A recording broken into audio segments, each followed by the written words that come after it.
आज जगातील सगळ्यात मोठी संघटना आहे RSS. त्याची नोंदणी नाही. ह्या एवढ्या मोठ्या संघटनेची नोंदणी नाही. त्याच्या फायनान्सेसचा कुठे ट्रॅक रेकॉर्ड नाही. त्यांना एक महापुरुष नाही. ते जे महापुरुषांच्या जीवावर त्यांनी ज्या संघटना चालू केल्या त्याचा ते फोटो लावत नाही. प्रतीकं पळवायचे, प्रतिमा पळवायचे आहेत. आणि आज जर विचार घ्यायचा असता तर त्यांनी संविधान सभेतील बाबासाहेबांचं भाषण ऐकलं असतं. 2014ची निवडणूक ज्या वेळेला झाली, मी, कुमार केतकर, निखिल वागळे वगैरे आम्ही सगळेजण चर्चा करत होतो आणि त्यावेळेला मी माझं एक छोटंसं विश्लेषण, कारण विश्लेषणाच्या पलीकडची निवडणूक, मी तर म्हटलंच होतं की या निवडणुकांच्या निकालांचं विश्लेषणच होऊ शकत नाही. पण माझं मत त्यावेळेला सुद्धा हे होतं, या सगळ्या राक्षसी बहुमताला उद्या जर आणखीन काही वेगळं परिमाण लाभलं, त्याच्यातून जर काही आणखीन वाईट घडणार असेल तर त्यावेळेला सगळ्यात मोठा विरोध जर कुठून होईल तर तो आंबेडकरी समाजातून. सर्वांना क्रांतिकारी जय हिंद. या आजच्या दिवशी आपण मला इथे प्रमुख वक्ते म्हणून बोलवलं. या संस्थेबाबत मी गेले अनेक वर्ष ऐकून होतो. ही संस्था नेहमी पाहायचो, कारण मी इथेच राहिला होतो आणि त्यामुळे या संस्थेचं एकूण काम, त्याचं अभिसरण आणि त्याचा प्रभाव हा इथे येऊन आज मी स्वतः पाहिला. आणि आपण जे काम केलेलं आहे ते खरोखरच अभूतपूर्व आहे. त्यामुळे या संस्थेला सर्वप्रथम मी माझ्या शुभेच्छा देतो. आणि आजच्या एका महत्वाच्या दिवशी आपण इथे आलेलो आहोत, त्यामुळे फार शुभेच्छा. आणि ह्या सगळ्या याच्यामध्ये मी किंवा इथं सगळ्यांची नावं घेण्यामध्ये मी आपला वेळ घेत नाही, कारण बराच वेळ झालेला आहे. आपण सर्वजण बराच वेळ वाट पाहत आहे. आजच्या दिवसाचं महत्व सांगायचं म्हणजे साधारणतः अनेक कार्यक्रमांमध्ये जात असतो, अनेक कार्यक्रम कव्हर करत असतो. त्या सगळ्या कार्यक्रमांमध्ये एक महत्वाचा मुद्दा असतो की महिलांची उपस्थिती वाढवा, महिलांची संख्या वाढवा. या देशामध्ये ज्या पद्धतीचं संविधान लागू झालं, ज्या पद्धतीचं संविधान आलं, त्याने जी एम्पॉवरमेंट केली, त्याने जे बदल घडवले, त्या सगळ्याचं प्रतिबिंब अगदी एका छोट्या हॉलमध्ये पाहायचं झालं तर आपण इथे पाहू शकता की इथे पुरुषांपेक्षा महिलांची संख्या थोडी जास्त दिसते. बाबासाहेबांचा विचार हा राहील नाही राहील, संविधान टिकेल नाही टिकेल, संविधान खतरे में आहे, अशी व्यापक चर्चा देशामध्ये होताना आपल्याला दिसते. अशी चर्चा होत असताना मी वारंवार अनेक ठिकाणी सांगत आलेलो आहे की मला वाटत नाही संविधान खतरे में आहे, मला वाटत नाही की संविधान संकटात आहे. ज्या वेळेला हा विचार त्या सगळ्या लोकांपर्यंत पोहोचलेला आहे ज्यांच्या हातामध्ये लढण्याची मशाल आहे, त्या सगळ्या लोकांच्या हातात जोपर्यंत ही मशाल आहे तोपर्यंत संविधान मला वाटत नाही की संकटात आहे. संकटात कोणासाठी आहे तर ज्यांना आपलं राजकारण करायचं. आपण आता त्या राजकारणाच्या मुद्द्यावर पण येऊ. पण ज्यांना राजकारण करायचंय त्यांच्यासाठी संकटात आहे, त्यांना संकटात आणायचंय. पण इथल्या सामान्य माणसाचा, इथल्या भारतीयांचा जगण्याचा आत्मा हे संविधान आहे. संविधान सभेतील बाबासाहेबांचं भाषण जर ऐकलं, त्याच्यातली मांडणी ऐकली, त्यावेळेची एकूण चर्चा ऐकली, त्यावेळेला त्यांनी एक चिंता व्यक्त केली होती, ते म्हणजे आपल्यासारख्या हेट्रोजिनियस सोसायटीला एकत्र कसं आणायचं आणि त्यांना एकत्र आणून त्यांच्याकडनं ही यंत्रणा कशी राबवायची. जे प्रॉब्लेम्स आज आपण पाहतो की अशा पद्धतीने एक विभागलेला, विखुरलेला, वेगवेगळ्या ठिकाणी वाटलेला असा समाज, वेगळ्या विचारधारांमध्ये वाटलेला असा हा समाज एकत्र आणता आणता आजही आपले नाकेनऊ होत आहेत. आता हे सगळे एकत्र कसे आणायचे यासाठी संविधानामध्ये अनेक तरतुदी आहेत. सगळ्यात महत्वाची तरतूद आहे बंधुता. आणि एकूण हा बंधुभाव, हा प्रेमभाव ह्या संविधानाचा आत्मा आहे. आणि जिथे बंधुभाव असतो, प्रेमभाव असतो, मला वाटत नाही की तिकडे कुठली गोष्ट अशी संकटात येऊ शकेल. प्रेम काय संपू शकत नाही जगामध्ये. तुम्ही जर पाहिलं असेल की अनेक लोकांनी जग जिंकलेले आहे, जग जिंकण्याच्या लढाया केलेल्या आहेत, त्यातला कोणीही माणूस हा यशस्वी झाला नाही. हे जग फार मोठं आहे, आपल्या विचारांच्या, कल्पनेच्या शक्तीच्या पलीकडे आहे. जग म्हणजे काय, भूभाग जिंकता येऊ शकेल तुम्हाला, एखादा देश जिंकता येऊ शकेल, एखादा नगर जिंकता येऊ शकेल. लोकांची मनं नाही जिंकता येत. लोकांची मनं बघा तुम्ही, ज्यांनी जिंकले ते आजही जगामध्ये जिवंत आहेत. गौतम बुद्धाचा विचार तुम्हाला आजही आहे. आज गौतम बुद्ध आपल्यामध्ये नाहीत, पण त्यांचा विचार आहे. हा प्रेमाचा विचार आहे. आणि जिथे प्रेम आहे, बंधुता आहे, तो विचार मला वाटत नाही तो संपू शकेल, कारण हा माणसाचा मूळ स्वभाव आहे, हा मूलभाव आहे. आणि या विचारावर आधारित जी राज्यघटना, ही काय केवळ डॉक्युमेंट नाही. आणि आपण इथे सगळे वरिष्ठ नागरिक आहात, माझ्यापेक्षा वयाने मोठे आहात, काही अधिकाराने मोठे आहेत, आणि हे सगळे लोक तुम्ही सगळ्यांनी हे संविधान त्याच्यातले तत्व हे जगलेलं आहात, त्यासाठी भांडलेलं आहात. त्यामुळे तुमच्या समोर इथे आणखीन काही वेगळं भाषण करण्याची मला असं वाटत नाही की माझी लायकी आहे. पण मी नवीन पिढीचा प्रतिनिधी आहे आणि मी असा विचार करतो की जग हे या छोट्याशा रूममध्ये नाही, हे जग याच्या बाहेर सुद्धा आहे आणि तिथली लोक सुद्धा हे आपलं ऐकणार आहेत, पाहणार आहेत, आणि मी तिथल्या लोकांसाठी सुद्धा हे बोलतोय. इथला हा महत्वाचा मुद्दा की कोणीही संविधानावर, घटनेवर किंवा मूलभूत अधिकारांवर एकमेकांना एज्युकेट करू नये, शिक्षित करू नये, अशा विचारांचा मी आहे. ही मूळ भावना आहे. त्यामुळे मला कळतं की माझ्या शेजारच्या माणसाशी चांगलं वागायचं ही मूळ भावना आहे. ही मला काही शिकून येणार नाही, ही माझ्या अंतप्रेरणेतून येईल की मला लोकांशी प्रेमाने वागायचंय. मला स्वातंत्र्य, मी याला स्वातंत्र्य दिलं, मी याला स्वातंत्र्य देतो. अनेक पुरुष सांगतात मी महिलांना, मी माझ्या बायकोला स्वातंत्र्य देतो.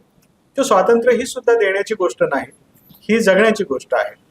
तर ह्या ज्या मूलभूत कॉन्सेप्ट आहेत, या कॉन्सेप्ट ज्या वेळेला आपल्या लहानपणापासून, अपब्रिंगिंग पासून क्लिअर व्हायला लागतात, त्या स्पष्ट व्हायला लागतात, त्याच्यानंतर राज्यघटना वेगळ्या पद्धतीने, वेगळ्या अंगाने शिकवण्याची गरज राहत नाही. आज अनेक लोक सांगतात की नागरिकशास्त्र शिकवा, राज्यघटना शिकवा.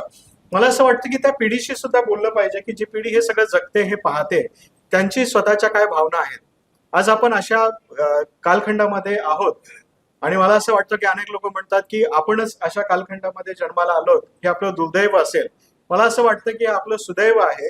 मी दैव वगैरे काही मानत नाही, पण मला असं वाटतं जर काही असेल तर हे सुदैवच आहे. कारण नाही तर आपल्याला कळलं कसं असतं की एखादी गोष्ट जी प्रिशियस आहे, जी अमूल्य आहे, ती अशा पद्धतीने संकटात येऊ शकते, अशा पद्धतीने त्याचं अवमूल्यन होऊ शकतं.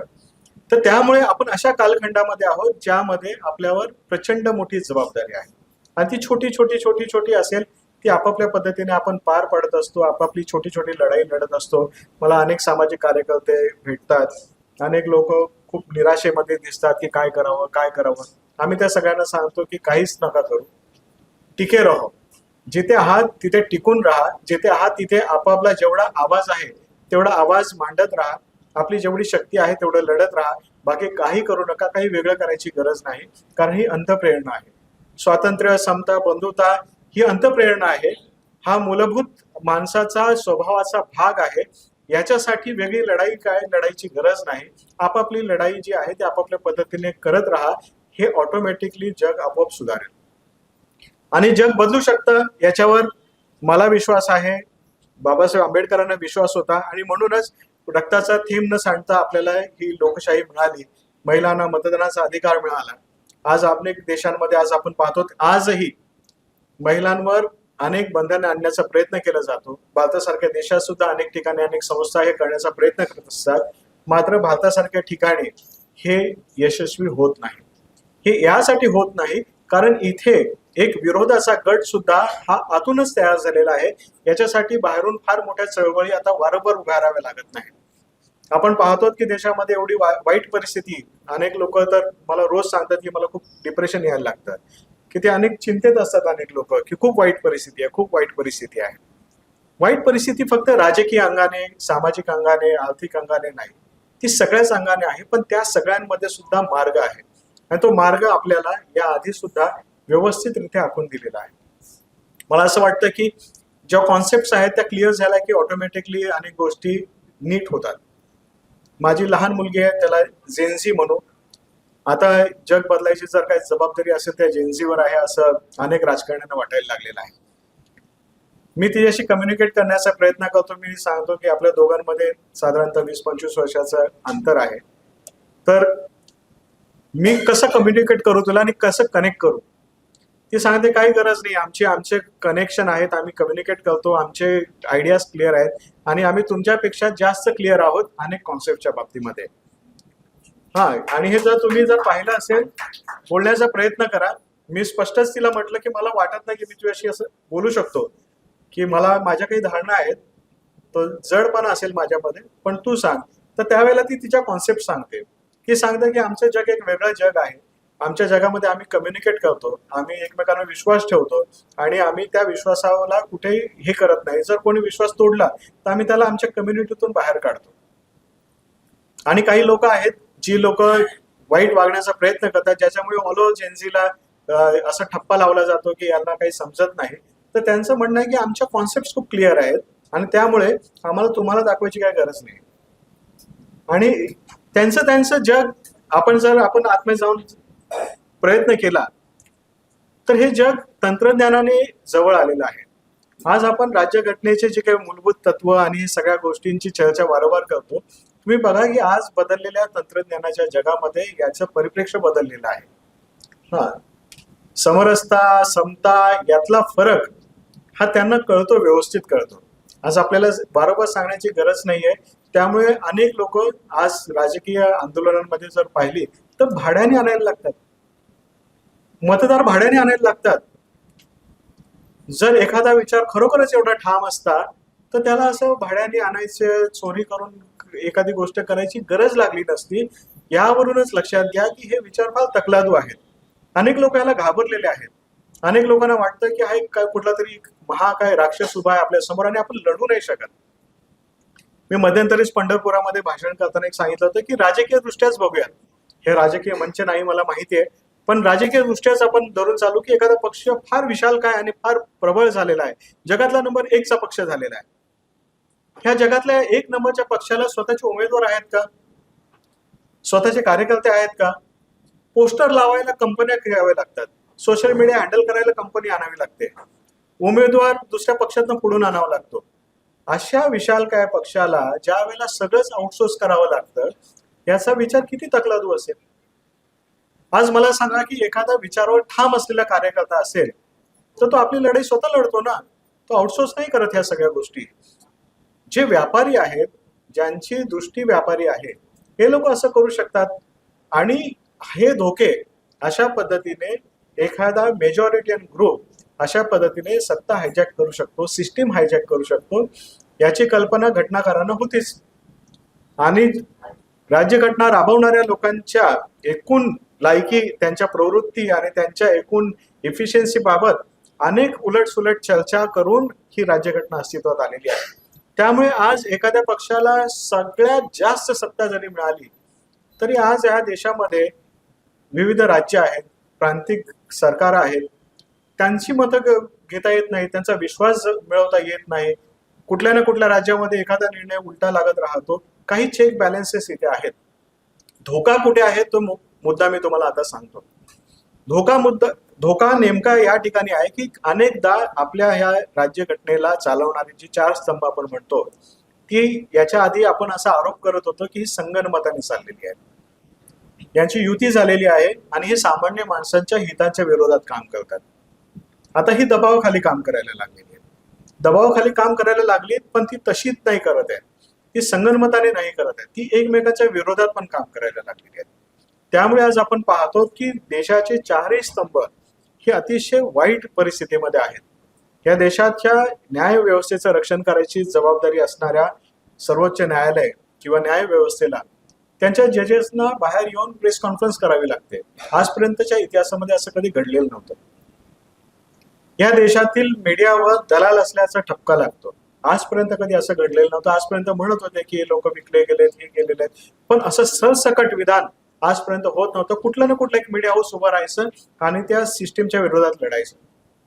आज संपूर्ण सिस्टीमच्या विरोधामध्ये लढण्यासाठी आपल्याला एकही मीडिया हाऊस सापडत नाही. मग आली अल्टरनेट मीडिया, मग मेनस्ट्रीम मीडियाने अल्टरनेट मीडियावर सुद्धा कब्जा केला. आपण अल्टरनेट पॉलिटिक्स येताना पाहिलं, अल्टरनेट पॉलिटिक्सला सुद्धा या मेनस्ट्रीम पॉलिटिक्सने कब्जा केलेला आहे. तर अशा अनेक समस्या आपल्याला या 4 स्तंभाच्या बाबतीमध्ये दिसत आहेत. आणि हे 4ही स्तंभ सध्या हे आपापली ओळख शोधण्याचा प्रयत्न करतात असं मला वाटतंय. आणि यात बदल होणार नाही असं आहे का? तर मला असं वाटतं की बदल होईल. मीडियामध्ये आम्ही अनेक लोक काम करतो, आमच्यातल्या अनेक लोकांना नाही पटत हे, तर त्यांनी सगळ्यांनी आपापली वेगळी छोटी, त्याला दुकानं म्हणतात तशी दुकानं टाकलेली आहेत. छोटे छोटे मेनस्ट्रीम मीडिया गाव खेड्यामध्ये चाललेले आहेत. तिथे तिथे आपले प्रश्न मांडतायत, पैसे मिळवत न मिळवत, गुन्हे होतात, जेलमध्ये जात आहेत. आज सोशल मीडियावर काही केलं तर अनेकदा तक्रारी होत आहेत. हे सगळं सहन करून आज लोक लिहित आहेत. 2015 मध्ये मी मॅक्स महाराष्ट्र सुरू केलं, त्यावेळेला फार आणखीन वाईट परिस्थिती होती. 2014चा भर एवढा होता, सुनामीच होती की 2015 मध्ये ज्या वेळेला आम्ही मॅक्स महाराष्ट्र सुरू करत होतो त्यावेळेला आम्हाला अनंत अडचणी आल्या. एवढ्या अडचणी म्हणजे 2दा युट्यूब आमचं हॅक झालं, त्यावर पॉर्न पोस्ट झाले, एकदा डिलीट झालं. त्याच्यानंतर आम्ही काही वंचित समाजातील लहान मुलांना मारहाणीचा व्हिडिओ टाकला म्हणून आमच्यावर कम्युनिटी स्ट्राईक येऊन आमचं चॅनल बंद करण्यात आलं. अशा अनेक प्रकारचे अनेक कारवाया होत राहिल्या. अनेक मीडिया हाऊसेसवर ईडीच्या रेड्स झाल्या. पण मीडिया हाऊस लिहित राहिले, त्यांचा आवाज छोटा असेल पण तो आज माझ्यासारखा छोटा एक पोर्टल आहे ज्याला महिन्याला 4-5 कोटीचा रीच आरामशीर मिळतो. आज 5-1 कोटीचा रीच हे एखाद्या मोठ्या राजकीय नेत्याला सुद्धा एवढी मोठी सभा नाही करता येत आज. सो मला असं वाटतं की ह्या छोट्या लढाया आहेत. आज न्याय व्यवस्थेमध्ये आपण पाहतो की न्याय व्यवस्था जर बरबटलेली असेल तर तिथे सुद्धा खूप चांगले वकील, खूप चांगले जजेस आज आपापल्या पद्धतीने आपापल्या ताकदीने अनेक निर्णय, अनेक गोष्टींवर चर्चा करत राहतात. अनेक चांगले मूलभूत निर्णय, मूलभूत विषयांवर ते आपले निरीक्षण नोंदवत राहतात. सो ह्या सगळ्या गोष्टी आज होत आहेत, नाही होत आहेत अशातला भाग नाही. आपण थोड्याशा पॉझिटिव्ह गोष्टी आपल्या समोर कमी येतात कारण मीडियाच आज ते दाखवत नाही आणि त्यामुळे ह्या सगळ्या गोष्टी ह्या आपल्या समोर येत नाही.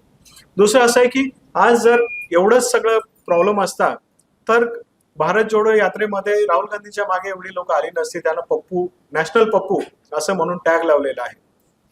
राहुल गांधींना त्याचं पॉलिटिकल कन्व्हर्जन किती करता येईल, नाही करता येईल मला माहित नाही. पण आज त्यांच्यासाठी, त्यांच्या मागे जी चाललेली लोक आहेत ही काही राहुल गांधीसाठी चाललेली नव्हती.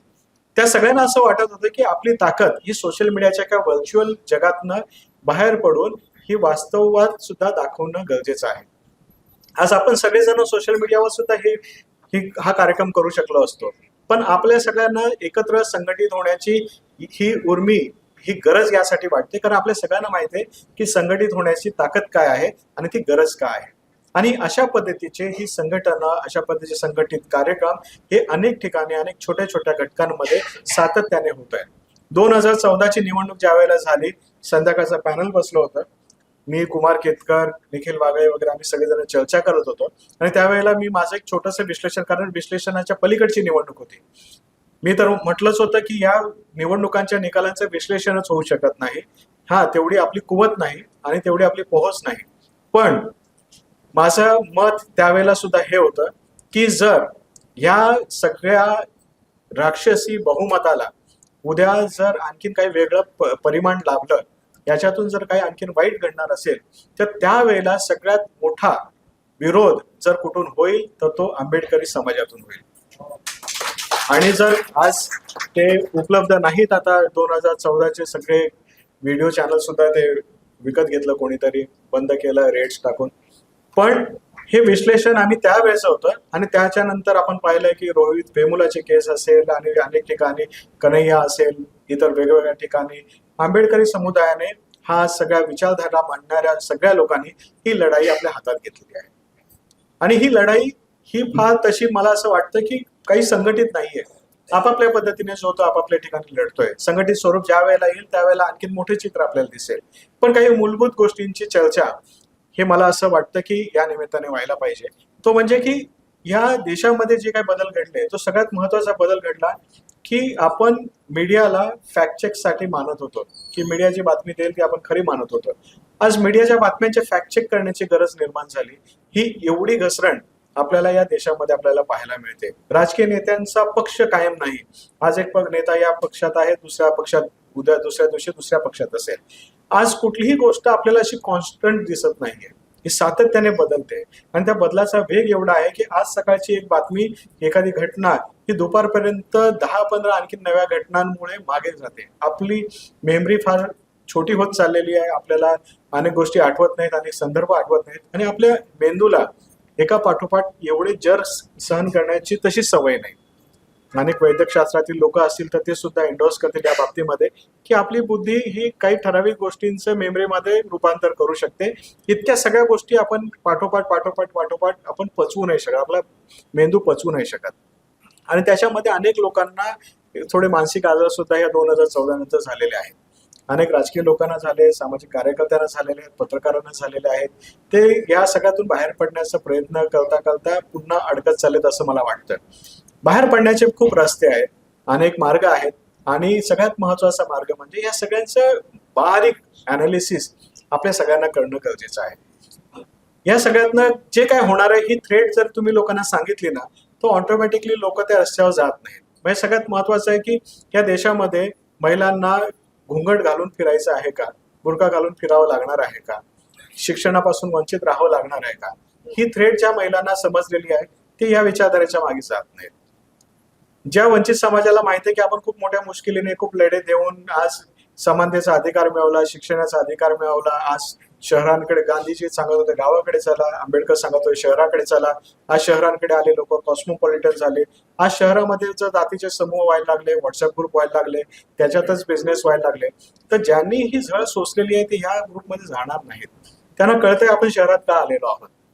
त्यामुळे आपल्या सगळ्या लोकांना, सगळ्या घटकांना आपापल्या मागच्या आपल्या इतिहासातून अनेक गोष्टी समजलेल्या आहेत. या समजलेल्या गोष्टी नवीन लोकांना सांगणं, त्यांच्या भाषेत सांगणं आणि जेनेटिकली ट्रान्सफर होईलच, पण आयडिओलॉजिकली आणि आपल्या विचारांमधून ते ट्रान्सफर होणं त्यांच्या भाषेमध्ये, हे सगळ्यात मोठं आव्हान आता आजच्या काळात आहे असं मला वाटतं. अनेक कार्यक्रमांमध्ये अनेक वरिष्ठ लोकांना बोलवलेलं असतं आणि मी आता बघता बघता माझे केस पांढरे झाले. तर मी अनेक ठिकाणी हे सांगायचो की नवीन लोकांना सुद्धा आपण बोलतं करायला पाहिजे, कारण त्यांच्याकडे अनेक विषय आहेत. अनेक राज्यघटनेचे अभ्यासक तरुण मित्र हे वेगळ्या पद्धतीने ह्या सगळ्या गोष्टींकडे पाहतात. एक महत्वाच्या गोष्टीकडे याने आजच्या घडीला ही केवळ भारताची स्थिती नाहीये, ही भारताची स्थिती नाहीये, आज जगामध्ये ही परिस्थिती आहे. जग राईट विंग अलाइन झालेलं आहे. जगामध्ये आज आपल्याला राईट विंग सगळ्यांची अलायन्स दिसतेली आहे. पण ही एवढी विचित्र अलायन्स आहे की मोदींना असं वाटतं की अमेरिका आपला मित्र आहे, अमेरिकेला वाटतं की आम्ही ख्रिश्चनच सुप्रीम आहोत आणि आम्हाला हिंदू नको आहेत, आम्हाला मुस्लिम नको आहेत. तिथे आणखीन वेगळा विचार आलेला आहे. पण लालजर आपण किती विश्वगुरु आहोत या नादामध्ये हे सगळे एका मंचावर फिरत दिसतात. आपल्याला दिसतं की अख्खा देशातले सगळे शेख पण यांच्यासोबत फिरतात, इकडे मात्र मुस्लिम विरोधी बोलत राहतात. सो ह्यांच्या आपसामध्ये एवढ्या विसंगती आहेत. हे ग्लोबली एक वेगळी वर्ल्ड ऑर्डर निर्माण झालेली आहे आणि हे सगळ्यात मोठं चॅलेंज आहे. या ग्लोबल वर्ल्ड ऑर्डरमध्ये आपल्याला स्वातंत्र्य, समता आणि बंधुता टिकवायची आहे, कारण ह्या सगळ्यांचे राजकीय लागेबांधे आहेत. आणि सगळे, मला असं वाटतं की माझं एक वेगळं विश्लेषण होतं या बाबतीमध्ये, ग्लोबल ऑर्डरच्या बाबतीत, की यांना काही देणं घेणं पडलेलं नाही लोकांच्या भल्याचं किंवा काही. हे सगळे आर्म लॉबीचे एजंट असल्यासारखे मला असं वाटतं. आणि आज नाही, हे मी अनेक वर्ष मी मांडतोय. ज्या वेळेला हे 2014 पासून मी अनेक लोकांशी या बाबतीत बोलतोय की मला असं वाटतं की ही आर्म लॉबी आहे, ही जगभरामध्ये ही युद्धखोर आहेत, यांना लोकांशी काही देणं घेणं नाही. आणि ह्यामुळे हे आपापल्या छोट्या छोट्या हितसंबंधांसाठी हे एकत्र येत असतात. हे यांना एकमेकांबरोबर व्यापार करायचा आहे, यांना विचारधारेशी काही देणं घेणं नाही. आणि जर विचारधारेशी देणं घेणं असतं तर जे इकडे मुस्लिम द्वेष पसरवतात ते मुस्लिम राष्ट्रांबरोबर तिकडे गळ्यात गळे घालून फिरणार नाही. तर हे सगळं म्हणजे आपण बघूयात की ह्याच्यामध्ये खूप डिव्हिसिव्ह पॉलिटिक्स आहे. आणि हा जो विभाजनकारी मूळ ज्यांच्या डोक्यामध्ये असतं त्यांचं लाईफ पण फार छोटं असतं. त्यांना कालचं आज आठवत नाही. काल त्यांनी काय केलं होतं, काल ते म्हणाले होते ट्विटरवर की अमेरिका आमचा मित्र आहे, दोस्त आहे. आज त्यांना लिहावं लागतंय की अमेरिका टेरिफ लावतंय, आमच्या नोकऱ्या खातंय, त्यांच्या विरोधात कॅम्पेन करायला लागतं. त्यांची कुठलीही गोष्ट कॉन्स्टंट नसते. कॉन्स्टंट तीच असू शकते ज्याचा मूळ स्थायी भाव हा स्वातंत्र्य, समता आणि बंधुता या 3 कोर विषयांशी निगडीत आहे आणि याच्यापासून ढळलेला नाही. बाकी सगळं व्हेरिएबल आहे आणि बाकी सगळं हे काळांच्या ह्या प्रवाहामध्ये हे विरून जाणार आहे. आज मला सांगा की आज जगातील सगळ्यात मोठी संघटना आहे RSS, त्याची नोंदणी नाही, कुठेच नोंदणी नाही. आज तुम्ही एक ट्रस्ट चालवता, तुम्हाला माहिती की किती गोष्टी कराव्या लागतात एक ट्रस्ट चालवताना. ह्या एवढ्या मोठ्या संघटनेची नोंदणी नाही, त्याच्या फायनान्सेसचा कुठे ट्रॅक रेकॉर्ड नाही. या सगळ्या संघटनेमध्ये नेमकं काय करायचंय त्यांना याची एक वाक्यता नाही. त्यांना एक महापुरुष नाही. सगळ्यात महत्वाचं आज तुम्ही बघा की ते जे महापुरुषांच्या जीवावर त्यांनी ज्या संघटना चालू केल्या त्याचा ते फोटो लावत नाहीत. त्यांना नेमकं काय करायचं हे आपल्या सगळ्यांना ह्यांना आउटसोर्स करायची सगळी गोष्ट, प्रतीकं पळवायची, प्रतिमा पळवायच्या आहेत. त्यांना बेसिकली विचार नाही घ्यायचा आहे. आणि आज जर विचार घ्यायचा असता तर त्यांनी संविधान सभेतील बाबासाहेबांचं भाषण ऐकलं असतं आणि त्याच्यामधलं हा सगळ्यात मोठं जे चॅलेंज त्यांना वाटतंय की विविधतेमध्ये हा जो देश आहे, नटलेला देश आहे, याच्यामध्ये ह्या देशाला एकत्र कसं आणायचं आणि यामध्ये एखादी शासन व्यवस्था एकरूप करून कशी राबवायची, हे सगळ्यात मोठं चॅलेंज आहे. ह्या मूळ मूळ त्यांच्या विचाराला त्याने आज धक्का दिला नसता. आज देशाचा पंतप्रधान सुद्धा आपल्याला पाहायला मिळतो की वेगवेगळ्या ठिकाणी विद्वेषाची, विभाजनकारी अशा पद्धतीची भाषणं करत फिरतात, एखाद्या समूहाला टार्गेट करतात. आणि आपण एक देश म्हणून, देश हा काय केवळ भूभाग नाही आहे, इथली लोक हा देश आहेत, या देशातील वेगवेगळ्या घटकांना वेगवेगळं पाडण्याचा प्रयत्न करतात. सगळ्यात मोठं चॅलेंज याच्या पुढच्या काळात काय असेल? आज आपल्या देशामध्ये धर्माच्या नावावर आरक्षण नाही आहे. या पुढच्या काळामध्ये माझी अशी भीती आहे की ज्या पद्धतीने मुस्लिम समुदायाला, मुस्लिम धर्मीयांना प्रतिनिधित्व नाकारलं गेलेलं आहे, या देशामध्ये मुस्लिमांची मोठी चळवळ उभी राहू शकेल आणि धर्माच्या नावावर त्यांना आरक्षण देण्याची गरज निर्माण होऊ शकेल. इतक्या टोकाच्या द्वेषावर आधारित हे राजकारण आहे, ज्याने एका संपूर्ण धर्माला, संपूर्ण राजकीय व्यवस्थेमधलं सगळं प्रतिनिधित्व नाकारून टाकलेलं आहे. केवळ नाकारलेलं दिलंच नाही. आता हीच गोष्ट शोषित, वंचित, SC ST सगळ्याच घटकांच्या बाबतीत हळूहळू येणार आहे. राजकीय प्रतिनिधित्व हा मूळ हक्क आहे या देशातील राजकारण, समाजकारण, अर्थकारण चालवण्याचा. या प्रवाहापासून एक मोठा घटक बाजूला केला, त्याची चर्चा नाही, कुठेही विरोध नाही, कुठलाही विद्वानांमध्ये याच्याबाबत चिंता व्यक्त होताना दिसत नाही. प्रत्येक जण काही ना काहीतरी डिबेट्स करून हा मुस्लिम असेच आहेत, तेच असे आहेत, दहशतवादी आहेत, या छोट्याशा लेबलिंगमध्ये आणि छोट्या गोष्टींमध्ये आपण एका मोठ्या समाजाला, देशातल्या एका लोकसंख्येला, 20% आसपास असलेल्या लोकसंख्येला आपण प्रतिनिधित्व नाकारल्याची चर्चाच नाही. उद्या हे सगळ्यांच्या घरावर येणार आहे, सगळ्यांच्या दरवाजावर टकटक होणार आहे आणि त्यावेळेला इतर लोक अशीच चर्चा करणार नाहीत. उद्या आणखीन कोणाला तरी असं बाहेर काढलं जाईल आणि मग बाकीचे म्हणतील ही आपली लढाई नाहीये. आणि हे ऑटोमॅटिकली ही सगळ्यात मोठी थ्रेट, हे सगळ्यात मोठं मला असं वाटतं चिंतेचा विषय आजच्या घडीला आहे. आणि आज आपण ज्या वेळेला ह्या सगळ्या गोष्टींची चर्चा करतो संविधान दिनाच्या निमित्ताने, त्यावेळेला एकच गोष्ट मला असं वाटतं की अंततः आपण भारतीय आहोत. भारतीय म्हणून आपली ही ओळख कायम असली पाहिजे. ती जातीची लेबलं लावून, प्रांतांची लेबलं लावून कोणी पुसून टाकता कामा नये. कोणीही मला आज बिहारी म्हणून प्रतिनिधित्व नाकारता कामा नये की महाराष्ट्रीयन म्हणून प्रतिनिधित्व नाकारता कामा नये. मला उद्या कोणी माझ्या जातीचं लेबल लावून बाहेर काढता कामा नये प्रवाहातून, कारण ह्या प्रवाहामध्ये आणण्यासाठी ही लढाई, हे संविधान होतं.